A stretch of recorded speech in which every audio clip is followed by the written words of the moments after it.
Ngayon sa World Trade, mga kawubis, let's go! May bundle tayong pa-auction. Ang dami-daming mga tao doon sa may harapan. So, halina kayo. Meron tayong mga items, good items ito. Good items ito. Diyos ko pa ganyan. Hindi, meron po tayong mga gamit na parang isang beses lang nasuot ng mga favorite artista ninyo. May mga shoes tayo, may mga damit tayo. Siyempre, gusto ko lang sabihin, nandiyan ang booth namin, 922, katabing-katabi ng stage. Nandiyan din ang booth ni Mami Carol, the mother of course, the primetime queen, diba? Drama queen Judy Ann Santos, at si Kuya Jeff nandito kanina, diba? Siyempre, Carla Estrada booth, nandiyan din.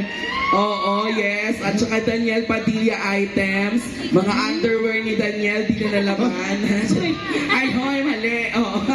Hindi, may mga gamit si DJ dyan. Si Jillian Besencio, Miss Ramela Baranda, Miles Ocampo, Charlene San Pedro, Kim Chu, meron din, Ruby, Tart Carlos, Alex Diaz. Ayun si Alex Diaz. Saan ba si Alex?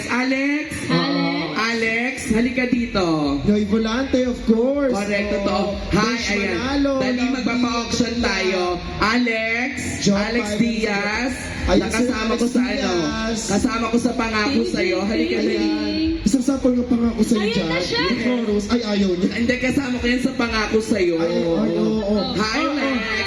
Batiin mo muna sila. Tapos, meron ka bang paninda dun sa inyo na personal mong gamit na gusto mong ibenta natin sa kanila, i-auction natin sa kanila?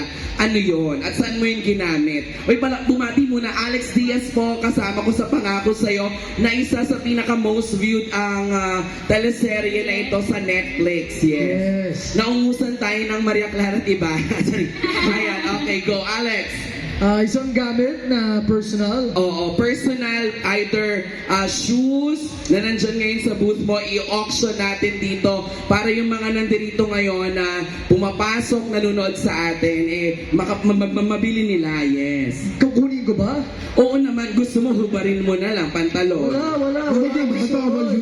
Ay, hindi ba pwedeng ganon? Oo, meron ka doon, mga gamit mo.